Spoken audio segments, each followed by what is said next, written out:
but they are smaller, so you might not notice that. They have very pretty and dangerous shot patterns that match their colorful personalities. The shot powers of the various protagonists also look great. They feel powerful and have a lot of variety, which... Hello again, Flame Visit here to talk about another shmup. It's quite a famous one that has been ported over to many systems and has also been around for a very long time. It's Castle Shikigami 2. I heard great things about this game way back in the day, and always wanted to try it out. And I did, on the PlayStation 2. It was an interesting experience. We'll talk a little bit about that in the context of its latest release on the Nintendo Switch. So in Castle Shikigami 2, a mysterious castle appears over Tokyo, and it's up to our resident detective, Ko, to find out what's bringing evil to this part of the world.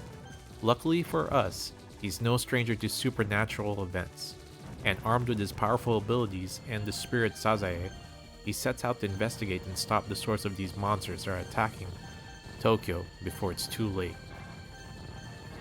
Graphically, Castle Shikigami 2 does fine for how old it is. It's a game from 2001 or 2002. The enemy models are fine, nothing is really distinct about them. They just look like generic alien ships or drones to me. But not in a futuristic way. More of the visual design is of an ancient technology sort of vibe.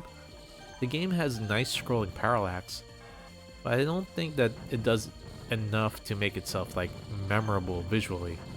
The humanoid bosses you fight are quite cool, their design is detailed, but they are smaller, so you might not notice that. They have very pretty and dangerous shot patterns that match their colorful personalities.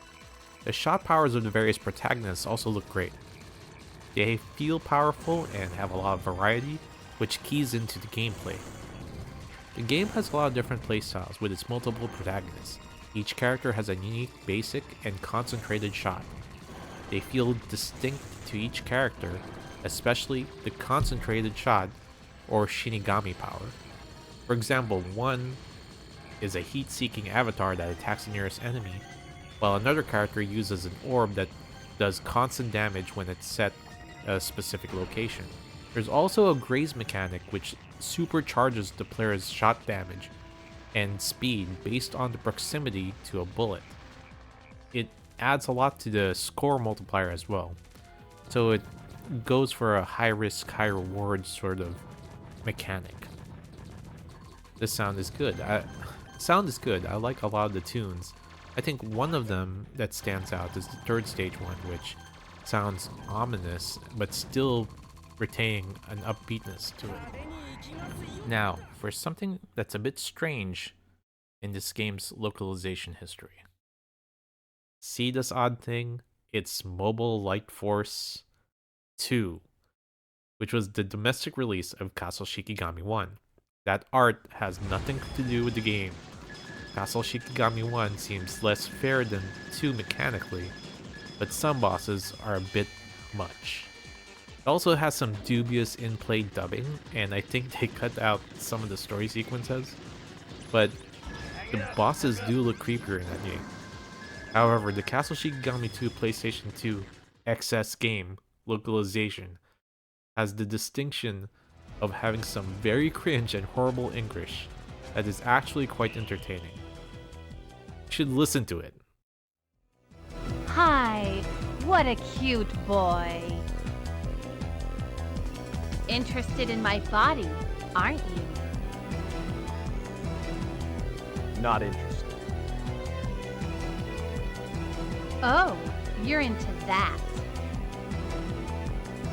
I like girls, but now it's about justice. My name is Ko, and I'm beating down evil.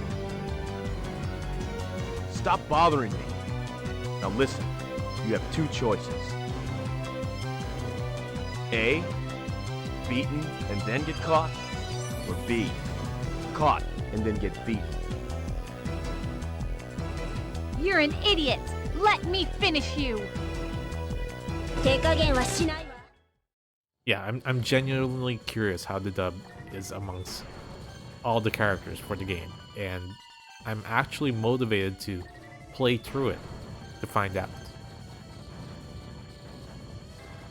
Now, I'm reviewing the Switch port, but I just had to bring up some of that odd history this game had with its older ports. This current Switch port has some great Japanese voice acting and English translated dialogue. It's very good. Story-wise, there's a lot of interesting interactions between the bosses and characters. Some characters can add more to the story if you happen to play two-player mode.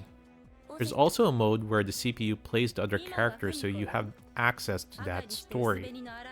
I believe it's specific just to the story sequence and not it's not helping the CPU is not going to help you play the game itself. So it has really the mechanics of a great shooter and aspects of anime and manga that would probably be a pretty good show to watch or maybe even a visual novel to read.